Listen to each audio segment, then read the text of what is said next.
الحمد للہ رب العالمین والصلاة والسلام علی خاتم النبیین اما بعد فاعوذ باللہ من الشیطان الرجیم بسم اللہ الرحمن الرحیم۔ پڑھیے الصلاة والسلام علیک یا رسول اللہ وعلی آلک واصحابک یا حبیب اللہ، الصلاۃ والسلام علیک یا نبی اللہ وعلی آلک واصحابک یا نور اللہ۔ درود پاک پڑھنے کے بے شمار فضائل و برکات ہیں۔ بڑی پیاری کتاب ہے، حدیثوں پر مشتمل ہے، اربعین عطار، قسط نمبر 2 ہے، صفحہ نمبر 26 ہے، حدیث پاک نمبر بھی 26 ہے۔ اور وہ حدیث کیا ہے؟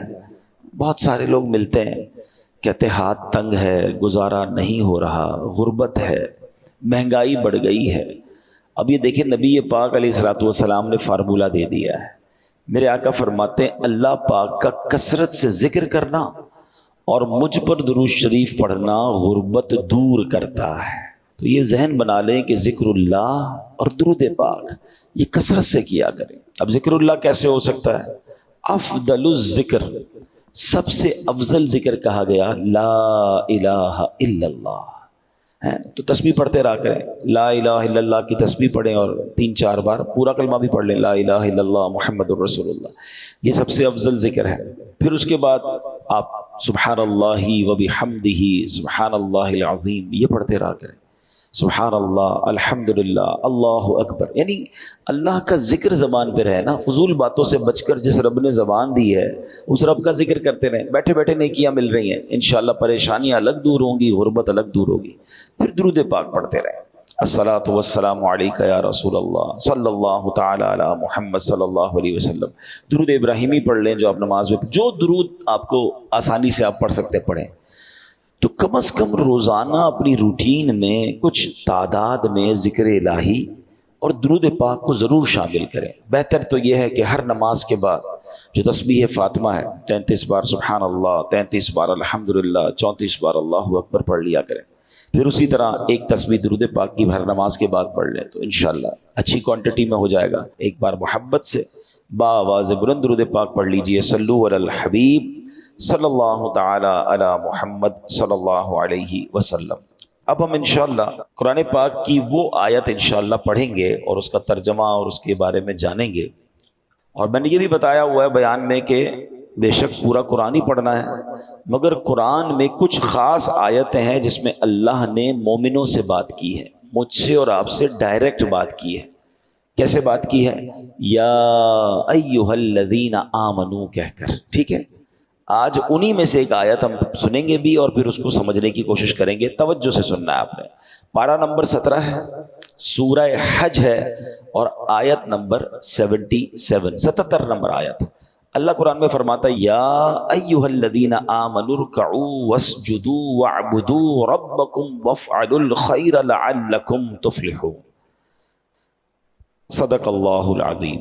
آسان ترجمہ قرآن کنز العرفان۔ اللہ فرماتا ہے اے ایمان والو، رکوع اور سجدہ کرو اور اپنے رب کی عبادت کرو اور اچھے کام کرو اس امید پر کہ تم فلاح پا جاؤ۔ اب آتے ہیں اس آیت کی طرف جو ہم نے آیت تلاوت کی۔ 17واں پارہ ہے، سورہ حج ہے اور 77 آیت نمبر ہے۔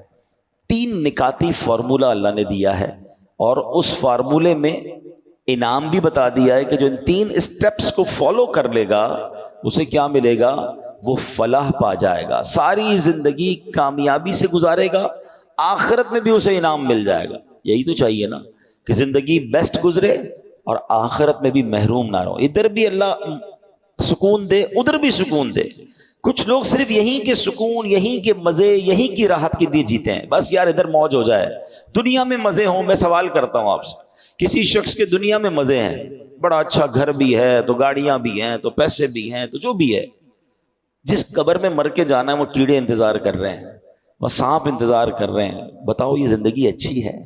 اور اس کے بعد قیامت اور آخرت کا عذاب انتظار کر رہا ہے۔ کیا کرنا ہے اس دنیا کے مزے کا؟ کتنا ٹائم رہو گے اس دنیا میں؟ کوئی ہے جو 500 700 800 سال رہتا ہو؟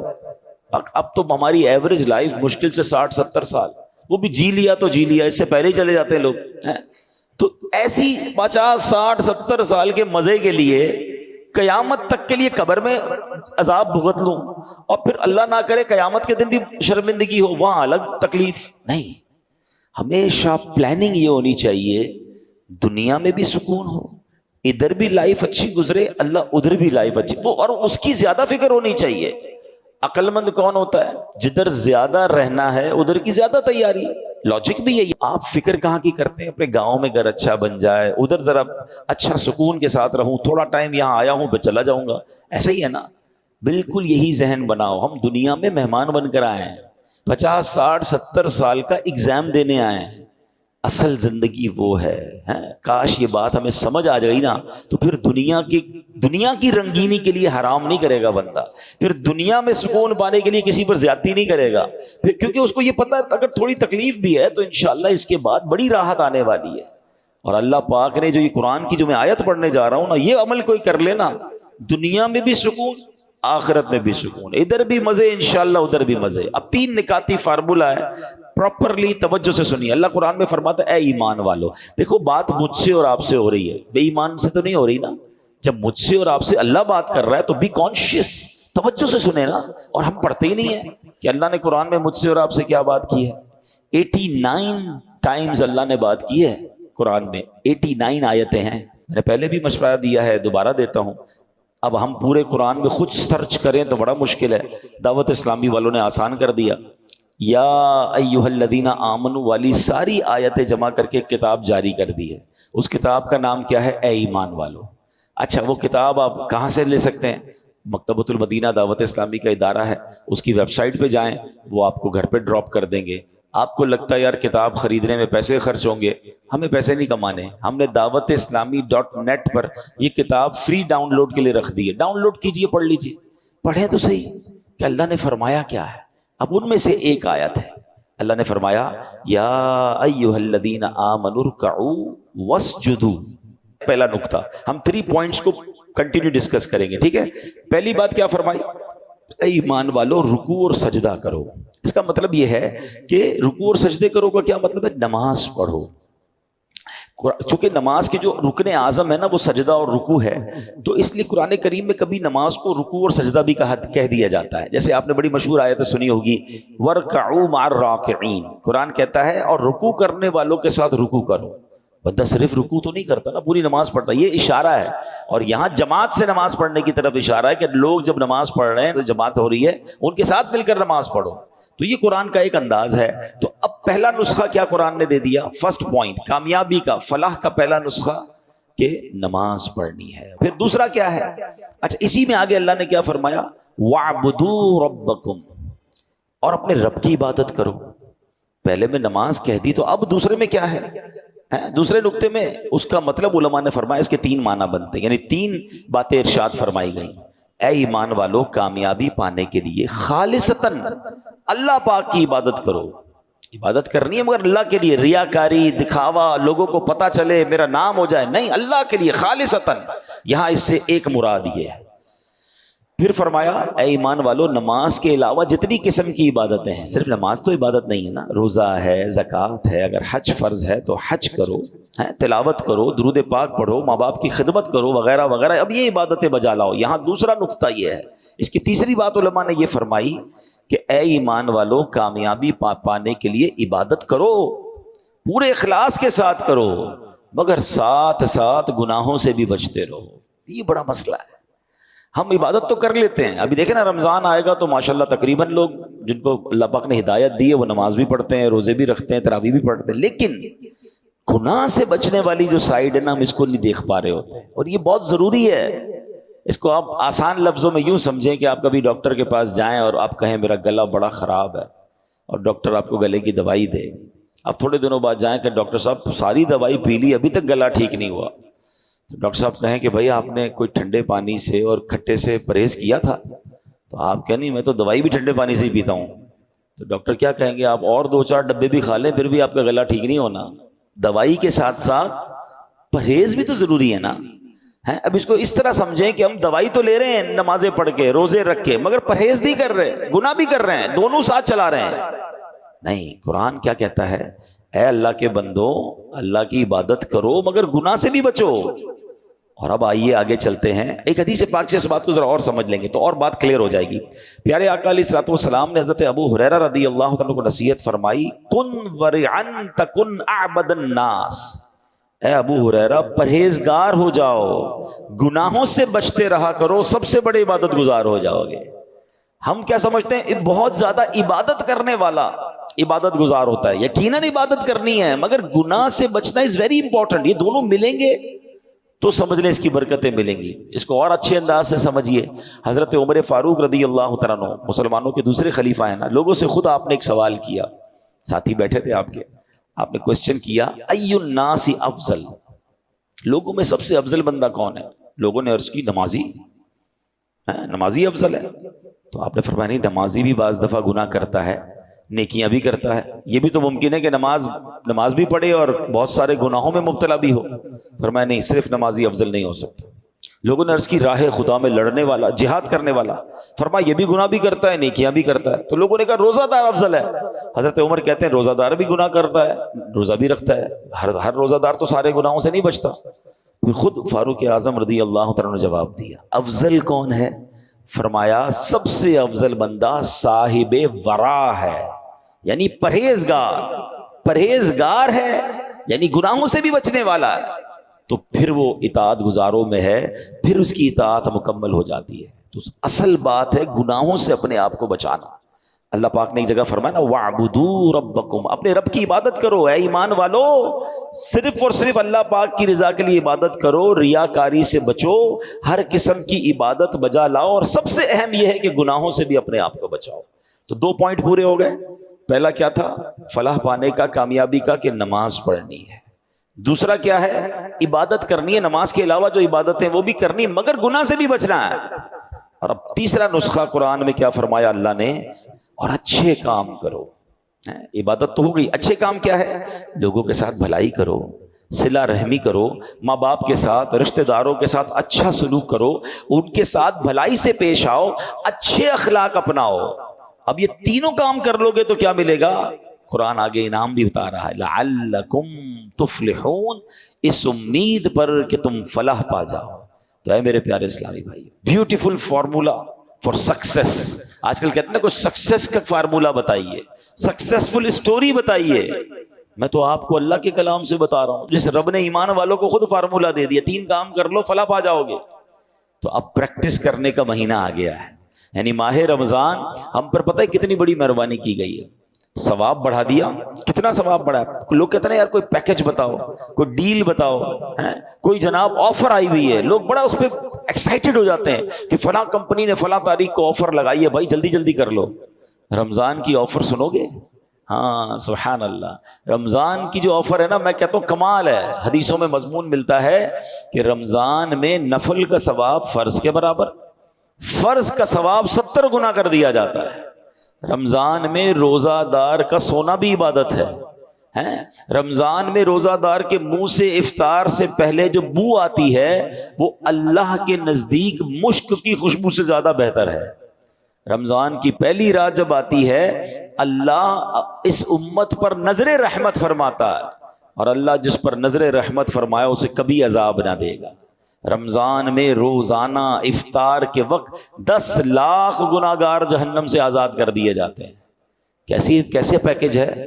اچھا، رمضان میں جب جمعے کا دن آتا ہے، یعنی جمعرات کی مغرب سے جمعہ کی مغرب تک ہر گھڑی 10 لاکھ بخشے جاتے ہیں. مطلب وارے نہیں آ رہے ہیں نا ساری زندگی میں، اور آپ دعا کرتے ہیں یا اللہ ہماری پکار سن لے، ہماری دعا سن لے. رمضان کی راتوں میں فرشتہ آواز لگاتا ہے کوئی مانگنے والا کہ اس کی دعا قبول کر لی جائے، ہے کوئی توبہ کا طلبگار اس کی توبہ قبول کی جائے. مگر سچ بتاؤ اس اسکیم سے کتنے لوگ فائدہ اٹھاتے ہیں؟ پھر رمضان کا پہلا عشرہ، عشرہ رحمت، دوسرا عشرہ، عشرہ مغفرت، آخری عشرہ جہنم سے آزادی کا عشرہ، آخری عشرے میں 5 طاق راتوں میں ایک رات، وہ جسے لیلۃ القدر کہا گیا، 1000 مہینوں سے بہتر رات. اللہ اکبر، کتنی مہربانی کی اللہ نے ہم پر. یعنی ہر وہ سامان کر دیا گیا کہ میرا بندہ بخشا جائے. مگر سچ بتاؤ جو اس میں بھی نہ بخشا گیا، جو اس میں بھی غفلت کر لے تو اس کا کیا بنے گا؟ نہیں، پلیز اس آفر کو ضائع مت کرنا. دیکھیں ہمیں نہیں پتا پھر رمضان ملے نہ ملے. پچھلے سال کئی لوگ تھے جو ہمارے ساتھ تھے، اس سال نہیں ہے. کیا پتا اگلے سال ہم رمضان میں نہ ہو، ہمارے بارے میں باتیں ہوں کہ یار ہمارے ساتھ تھا ہمارا بھائی، اب نہیں ہے. تو اس رمضان کو غنیمت جاننا ہے، اپنی زندگی میں تبدیلی لائیں. زندگی پڑی ہے کھانے گھومنے پھرنے کمانے کے لیے. لوگ رمضان میں پیسے کمانے کی پلاننگ کرتے ہیں. نہیں، ساری زندگی پڑی ہے یار یہ کام کرنے کے لیے. اس مہینے میں عبادت، اللہ کو راضی کرنا ہے. اتنے گناہ ہیں، اتنی خطائیں، اب تو توبہ کرنی ہے نا. تو اب آپ سوچیں کہ یہ جو میں نے قرآن کا فارمولہ بیان کیا، 3 نکاتی فارمولہ، یہ رمضان میں اگر میں پریکٹس کر لوں کہ رمضان میں نمازیں پڑھوں اور عبادتیں کروں، اچھے کام بھی کروں، گناہوں سے بھی بچوں، تو انشاءاللہ میرا رب اللہ کی رحمت سے امید ہے مجھے فلاح پانے والوں میں شامل فرما لے گا. تو اپنی زندگی میں ہم نے تبدیلی لانی ہے. اچھا اب یہاں ایک اور بڑا پرابلم ہے. ہم رمضان کی فضیلتیں بیان کر رہا تھا نا. رمضان میں ہمیں یہ جو پہلی بات قرآن نے فرمائی کہ اے ایمان والو رکوع اور سجدے کرو، تو رمضان میں نیت کریں کہ ساری نمازیں باجماعت پڑھیں اور پوری تراویح پڑھیں. ہاں یہ بڑی گڑبڑ ہو گئی ہے آج کل، لوگ تراویح میں ڈنڈی مارنے لگ گئے. ایک تو ٹرینڈ آ گیا 3 روزہ تراویح، 5 روزہ تراویح، 7 روزہ تراویح. ٹھیک ہے اگر آپ 3 روزہ 5 روزہ پڑھ رہے ہیں، لیکن اس کا مطلب یہ نہیں کہ اس کے بعد باقی تراویح معاف ہو گئی ہے. تراویح چاند رات تک، عید کی چاند نظر آنے سے پہلے پڑھنی ہے. جس دن چاند نظر آ گیا اس دن نہیں پڑھنی، باقی پڑھنی ہے. اور 20 رکعت پوری پڑھنی ہے کہ یہ سنت موقدہ ہے. اچھا اس کے علاوہ آپ سمجھیے نا، حدیث پاک میں آتا ہے جس کا مضمون ہے کہ جو رمضان میں ایک سجدہ کرے اس کو ایک سجدے کے بدلے 1500 نیکیاں ملیں گی. ہر سجدے پر جنت میں سرخ یاقوت کا محل عطا فرمایا جائے گا، اور فرمایا ایک درخت ایسا اسے جنت میں دیا جائے گا، اس کا سایہ اتنا بڑا ہوگا، اس کی ڈائمنشن اتنی بڑی ہوگی کہ گھڑ سوار یعنی ہارس رائڈر 500 سال تک دوڑتا رہے اس کا سایہ ختم نہیں ہوگا، یا اتنا سایہ ہوگا. اب مجھے بتاؤ یہ ہر سجدے پر انعام ہے. مبارک کونے جو پوری تراویح پڑھتے ہیں. 20 تراویح پڑھیں تو کتنے سجدے ہو گئے؟ 40 سجدے ہو گئے. 40 سجدے پر 1500 نیکیاں ملیں تو 60,000 نیکیاں. 40 جنت کے گھر، 40 جنت کے درخت ملتے ہیں اس کو جو پوری تراویح پڑھتا ہے. اب کچھ لوگوں نے 8 پڑھ کے چلے جانا ہے تو خود سوچیں کتنا بڑا لاس کر رہے ہو اپنا. جو پڑھتے ہی نہیں وہ خود سوچیں میں کتنا. بلکہ میں تو کہتا ہوں صرف تراویح کیوں، تہجد پڑھنا رمضان میں آسان ہو جاتا ہے. بندہ جو ہے وہ سحری میں تو اٹھتا ہی ہے، تو 2 رکعت تہجد پڑھ لے، 4 رکعت پڑھ لے، 12 رکعت تک پڑھی جا سکتی ہے. اللہ بس توفیق دے، ذہن مل جائے. اور سحری کے وقت دعا کرنا یہ خاص دعا کی قبولیت کا وقت ہے. اللہ کریم قرآن مجید میں کیا ارشاد فرماتا ہے؟ وَبِالْأَسْحَارِ هُمْ يَسْتَغْفِرُونَ، اور رات کے آخری پہروں میں بخشش مانگتے ہیں. یہ نیک لوگوں کا وصف قرآن میں بیان کیا. سحری میں اٹھیں، ایک تسبیح استغفار کی بھی پڑھ لیں، استغفر اللہ استغفر اللہ استغفر، دعا کریں اور پھر سحری کر لیں. 10 منٹ پہلے اٹھ جائیں نا. یعنی ایک سجدے پر اگر مجھے ایک جنت کا گھر مل رہا ہے، جنت کا درخت مل رہا ہے، 1500 نیکیاں مل رہی، تو کیوں سستی کرنی ہے؟ ساری رات گھومنا پھرنا، کرکٹ کھیلنا، پتہ نہیں کھانا پینا، اسی میں قوم لگی ہوئی ہے. نہ کریں ایسا. ساری زندگی آپ کھا پی سکتے ہیں، رمضان اس لیے نہیں ہے. پلیز اس میں عبادت کر لیجئے، اللہ کو راضی کر لیجئے، ڈھیروں نیکیاں کما لیجئے. میں چوٹ کرنے کے لیے، سمجھانے کے لیے کہہ رہا ہوں. چلے ہماری اس مسجد میں اگر ہم ایک اعلان کر دیں، کوئی بڑے صاحب آ جائیں اور اعلان کر دیں کہ بھائی اس رمضان میں جتنے لوگ تراویح پوری پڑھیں گے، 20 رکعتیں پڑھیں گے، جاتے جاتے 60 ہزار روپے کیش ان کو لفافے میں دیے جائیں گے اور ایک DHA کا پلاٹ دیا جائے گا. مجھے بتاؤ اس مسجد میں جگہ تو چھوڑے، روڈے ووڈے سب بھر جائیں گی نا. اور لوگ پھر آخری دن دعا بھی کریں گے، یا اللہ 29 کا چاند نہ دکھے، 30 کا دکھے، ایک پلاٹ اور مل جائے گا، ایک 60,000 کا لفافہ اور مل جائے گا. ویسے لوگ یہی دعا کر رہے ہوتے ہیں جن کو روزے بھاری پڑتے کہ 29 میں رمضان چلا جائے. معاذ اللہ. ارے ایک دن اور مانگ لو یار. اب میں چوٹ کر رہا ہوں آپ کو. 60,000 روپے روز تراویح پہ ملے اور ایک DHA کا پلاٹ ملے، ہر بندہ پوری تراویح پڑھے گا. میں آپ کے نبی کا حدیث سنا رہا ہوں آپ کو. ہر سجدے پر 1500 نیکیاں ہیں، ہر سجدے پر ایک جنت کا گھر ہے. یار کیا دنیا کی چیزیں میں کام آئیں گی؟ ہم کیوں دنیا کی اسکیم کے لیے ریڈی ہیں اور جنت کے خزانے بٹ رہے ہیں اور ہم بھاگ جاتے ہیں.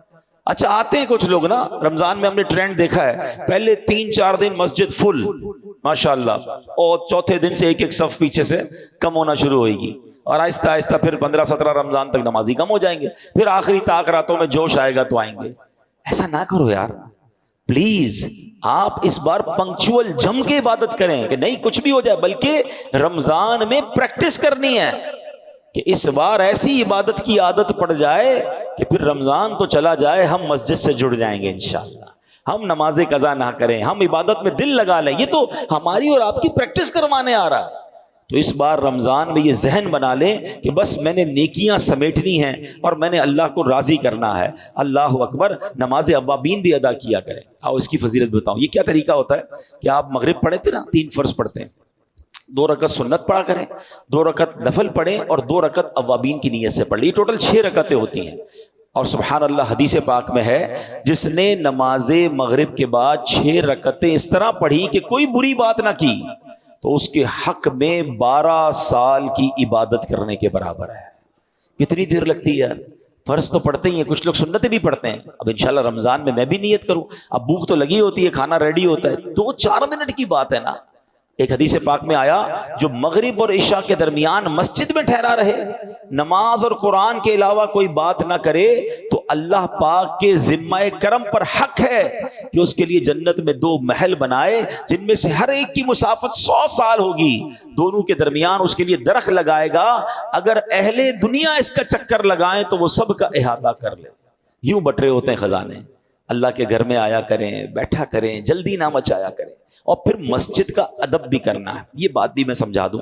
ہوتا کیا ہے کہ رمضان میں نمازی آتے ہیں ماشاءاللہ، بہت اچھی بات ہے، لیکن دیکھیں مسجد اللہ کا گھر ہے، اللہ کے گھر کا اکرام ہے، کوئی تو پروٹوکول ہوگا نا۔ آپ کہیں دعوت میں جاتے ہیں، کسی بڑی شخصیت کے گھر جاتے ہیں، اپنا لباس چیک کرتے ہیں، خوشبو لگاتے ہیں، چہرہ دھوتے ہیں، اچھی بات ہے، مگر کیا اللہ کے گھر میں آتے وقت یہ کرتے ہیں؟ ایسا سوچنا ہوگا نا، جیسا کپڑا ہے، اسمیل آ رہی ہے، بو آ رہی ہے، بعض لوگوں کے منہ سے بدبو آ رہی ہوتی ہے۔ آپ کو پتا ہے بعض صورتوں میں کہ جب آپ کے جسم اور منہ سے اسمیل آ رہی ہے، بدبو آ رہی ہے، مسجد میں آنا ہی ناجائز ہے، کیونکہ اللہ کے فرشتے آتے ہیں ادھر، ان کو تکلیف ہوتی ہے، مسلمانوں کو بھی تو تکلیف ہوتی ہے نا۔ تو میرا پہلا مشورہ تو یہ کہ افطار کے بعد اگر آپ نے جماعت سے نماز پڑھنی اور پڑھنی چاہیے تو آپ افطار میں صرف کھجور کھا لیں، فروٹ کھا لیں اور اچھے طریقے سے منہ دھو لیں، ورنہ یہ سموسے پکوڑے پتہ نہیں کیا کیا پیاز کے ساتھ چیزیں کھا رہے ہوتے ہیں، اور اب اتنا ٹائم نہیں ہوتا کہ آپ منہ صاف کر سکیں، اور اب ایسا ہی منہ لے کر آپ مسجد میں آ رہے ہیں تو سوچیں تو مسجد کی بے ادبی ہے۔ جب بھی مسجد میں آئے ایک بات خیال رکھیں، میں اللہ کی بارگاہ میں اللہ کے گھر میں جا رہا ہوں، کپڑا صاف ستھرے ہوں۔ علماء کرام نے، ہمارے بزرگوں نے نماز کے کپڑے الگ رکھے ہوئے تھے کہ جب نماز پڑھنی ہوتی تو وہ اچھے والے کپڑے پہنتے، ہم نے دعوت کے کپڑے الگ رکھے ہیں۔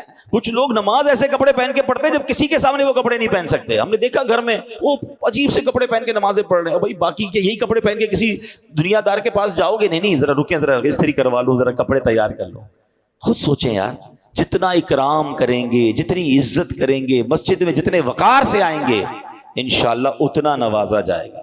ایک اور بات یاد کر لیں، مسجد میں ہنسنا قبر میں اندھیرا لاتا ہے۔ مسجد میں ضرور آئیں مگر ہنسی مذاق نہیں ہونی چاہیے، سیریس رہیں۔ مسجد میں فضول باتیں نیکیوں کو اس طرح کھا جاتی ہیں جیسے آگ لکڑی کو کھا جاتی ہے۔ ادھر آ کے بھی تراویح میں آئے ہیں، اب ٹائم تو گزر نہیں رہا، پیچھے بیٹھے ہیں، ہاں بھائی کیا چل رہا ہے ڈالر کا ریٹ، آج کل کیا ہو رہا ہے سونے کا بھاؤ؟ ارے اللہ کے بندے، اللہ کے گھر میں بیٹھے آخرت کی بات کر لے بھائی، تھوڑا ذکر الہی کر لے، فارغ ہے تو نہیں تسبیح اٹھا لو، دنیاوی بات نہ کریں، یہ آپ کی نیکیوں کو برباد کرنے والا کام ہے۔ اعتکاف کرنے والوں کو بھی یہ احتیاط کرنی چاہیے، اگر آپ کو لگتا ہے میں فضول باتوں سے نہیں بچ سکتا، ہنسی مذاق سے نہیں بچ سکتا، تو آپ کو اعتکاف نہیں کرنا چاہیے، کہیں ایسا نہ ہو سب بخشے جائیں اور آپ گناہ لے کے جا رہے ہیں۔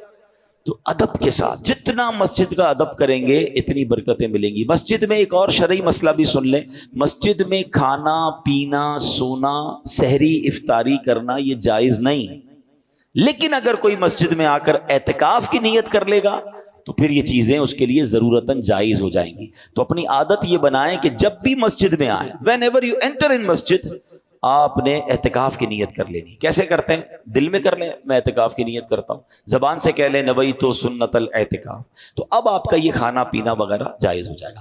اب میں بڑی اہم بات کی طرف آخر میں توجہ دلانا چاہتا ہوں کہ نبی پاک کی پہلے ایک حدیث سن لیں۔ میرے آقا علیہ الصلوۃ والسلام فرماتے ہیں فاتقوا شہر رمضان، فرمایا ماہ رمضان کے معاملے میں ڈرو۔ ڈرنا کیوں ہے؟ ہاں آقا فرماتے ہیں فَإِنَّهُ شَهْرُ اللَّهِ، بے شک یہ اللہ پاک کا مہینہ. نبی پاک فرماتے ہیں اللہ پاک نے تمہارے لیے 11 مہینے رکھے ہیں، کھاؤ پیو لذت اٹھاؤ، مگر ایک مہینہ اللہ نے اپنے لیے خاص فرما لیا ہے. ٹرائی ٹو انڈرسٹینڈ، یہ اللہ کا مہینہ ہے. 11 مہینے کھائیں پیئیں لذتیں اٹھائیں. یہ ہمیں تو ایسا لگتا ہے کہ کچھ لوگ اسی ایک مہینے میں 11 مہینے کی لذتیں اٹھا رہے ہوتے ہیں، اسی ایک مہینے میں 11 مہینے کا کھانا کھا رہے ہوتے ہیں. نہیں، یہ مہینہ نبی پاک نے کیا فرمایا؟ اللہ سے ڈرو اس مہینے کے بارے میں، رمضان سے ڈرو، کیونکہ یہ اللہ کا مہینہ ہے. باقی 11 مہینے تمہارے، یہ ایک مہینہ اللہ کا. مگر سچ بتائیں آج حال کیا ہے؟ آج رمضان فوڈ فیسٹیول بنا ہوا ہے، ساری رات کھانا پینا، ہوٹلیں، عجیب عجیب جناب کام ہو رہے ہیں. رمضان ٹورنامنٹ ڈیسائیڈ ہوتے ہیں. نہ کریں ایسا. دیکھیں رمضان میں ثواب تو بڑھا دیا گیا، مگر ایک بات اپنے ذہن میں بٹھا لیں کہ جب کسی مقام یا کسی دن یا کسی ٹائم کا مقدس ہو جاتا ہے، وہ مبارک وقت ہوتا ہے، مبارک دن ہوتا ہے یا ایام ہوتے ہیں، اس جگہ پر یا اس وقت میں گناہ کرنا، اس کی پنشمنٹ بھی زیادہ ہوتی ہے، اس کی سیویرٹی بھی زیادہ ہوتی ہے. مثال کے طور پہ کوئی بندہ روڈ پہ گناہ کرے، غلط ہے، اور مسجد میں آ کے کرے، تو آپ کیا کہیں گے؟ خدا کا خوف کرو یار، اللہ کے گھر میں ہیں. اگر مکے میں جا کے گناہ کرے تو کیا ہوگا؟ مکے میں ایک نیکی 1,00,000 نیکی کے برابر، ایک گناہ 1,00,000 گناہ کے برابر. بالکل اسی طرح رمضان میں اجر بڑھا دیا گیا. رمضان میں پتہ ہے ہم پر سب سے بڑی مہربانی کیا ہوئی ہے؟ لاجک کیا کہتی ہے؟ چیلنج بڑھا تو انسینٹو بڑھا، ریوارڈ بڑھا. جیسے جیسے ٹارگٹ پورا کرو گے تب پیسے زیادہ ملیں گے نا. دنیا کا تو دستور یہی ہے. مگر اللہ نے کیا کیا؟ کوئی چیلنج نہیں، شیطان ہی بند کر دیا. لاجک کیا کہتی کہ بھئی یہ حکم ہوتا، شیطان کا پاور بڑھا دیا ہے، اب وہ تم پہ زیادہ اٹیک کرے گا، اب تم بچ کر نیکیاں کرو گے تو زیادہ ثواب ملے گا. نہیں، ایسا نہیں ہے. شیطان بند، اور کہا اب کرو نیکیاں اور ثواب ڈبل، ثواب بڑھا دیا، ثواب زیادہ. مگر اس سارے انتظام کے باوجود بھی کوئی گناہ کرے، اب اس کی سزا بھی زیادہ ہے. یہ سمجھیے پلیز. ہم نیکیوں کی طرف تو بعض اوقات توجہ دیتے ہیں، گناہ سے نہیں بچ پا رہے ہوتے. رمضان میں بھی چل رہے ہوتے ہیں گناہ. حدیث پاک میں آتا ہے، میرے آقا علیہ الصلوۃ والسلام فرماتے ہیں کہ حدیث پاک کا مضمون ہے کہ رمضان میں جو گناہ کا کام کرتا ہے، اللہ پاک اس کے سال بھر کے اعمال ضائع فرما دیتا ہے. رمضان میں گناہ پورے سال کے اعمال برباد کر سکتا ہے. تو پلیز آپ نے دیکھیں، تھوڑا سکون سے بیٹھیے. میرا مشورہ ہے، میں آپ کو بہت دل سے یہ مشورہ دے رہا ہوں. ایک لسٹ بنانی پڑے گی، تھوڑا ریئلائز کرنا ہوگا کہ میں رمضان میں گناہ نہ کروں، یہ کیسے پاسبل ہے. تو سب سے پہلے یہ دیکھنا ہوگا کہ میں کس کس راستے سے گناہ کرتا ہوں. مجھے وہ سارے دروازے، I have to close all my doors، وہ سارے دروازے بند کرنے ہوں گے جس سے گناہ آتا ہے. اور اس میں شاید سب سے بڑا ہمارا موبائل فون ہے. موبائل فون میں سارے پیجز لائک کیے ہوئے ہیں، سارے گروپوں میں شامل ہیں. جیسے ہی موبائل کھولتے ہیں کوئی ویڈیو آ جاتی ہے، کوئی میوزک ہے، کوئی بے پردگی ہے، کوئی بے حیائی ہے، سب دیکھ رہے ہیں. رمضان میں اگر گناہوں سے بچنا ہے تو سوشل میڈیا کا استعمال کم کر دیں، بند کر دیں. میں تو کہتا ہوں ضرورت ہے واٹس ایپ پہ کسی کو سوال جواب کرنا ہے کر لیا، ورنہ نہ جائیں کسی سوشل میڈیا پیج پر. ہم گناہ کیے بغیر واپس آتے نہیں ہیں. مجھے گناہ سے اپنے اعمال بچانے ہیں، ورنہ 1 سال کے اعمال کہیں برباد نہ ہو جائے، یہ سوچ لیں.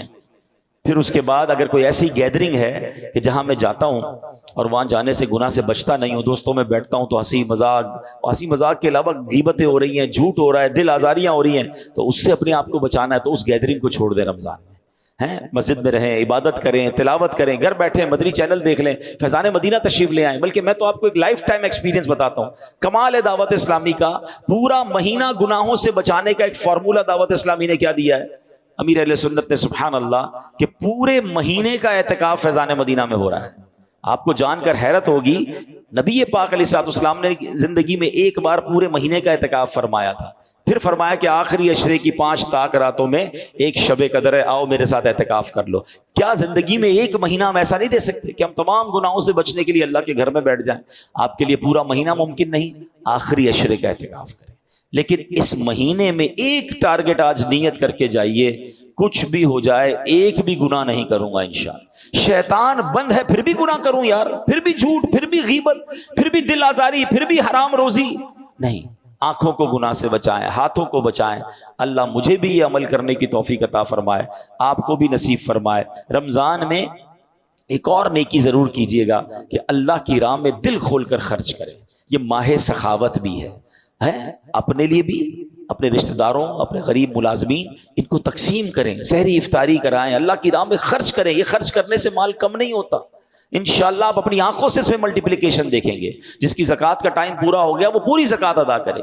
اور پھر میری گزارش ہے کہ آپ بھی دعوت اسلامی کا ساتھ دیں، آپ بھی اس نیکی کے کام میں اپنا حصہ ملائیں. تو اس بار اپنی زکوٰۃ میں، اپنے ڈونیشنز میں ہزاروں مدارس ہیں، لاکھوں علماء اور حفاظ بن رہے ہیں. تو دعوت اسلامی کا ساتھ دیں اور اپنا ڈونیشن، اپنا فطرہ، اپنی زکوٰۃ میں دعوت اسلامی کو ضرور یاد رکھیں. اللہ کریم عمل کی توفیق عطا فرمائے. آمین بجاہ النبی الامین صلی اللہ تعالی علیہ وسلم.